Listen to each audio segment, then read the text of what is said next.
Betty Tech Blake is forgetful from time to time, but at 88 years old, you might say she has more to remember. I have to find it one of these days and put it back on. I've gotten to the point now where I have to write everything down because there's too much going on.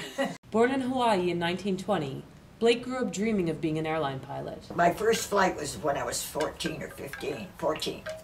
And I started to fly. I got my first license when I was, gosh, I can't remember, 17 or 18.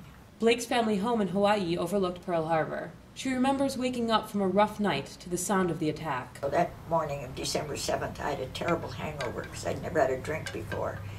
But I had a date at Pearl Harbor Officers Club on December 6th, Saturday night. When we heard the bombing and the shooting, I didn't really care.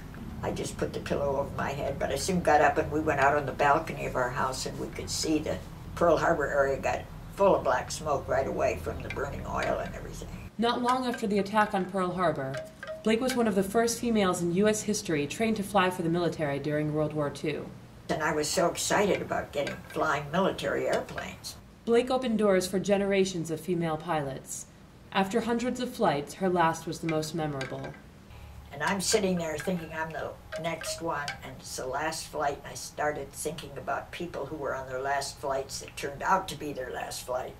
She climbed out of the plane and was joined on the runway by the ground crew. They all cried. We all stood there on the trailing edge of the plane talking about it and patting it. I knew I'd never be in one again. It was very sad. Now living in Scottsdale, Blake continues to give talks at airfields and bases around the country. While she's a legend in military aviation, she's a reluctant role model. We didn't do anything compared to what they're doing today and what the gals are flying.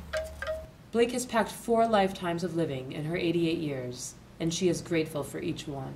I must have had God looking over my shoulder. Don't go to church or anything, but I talk to him a lot.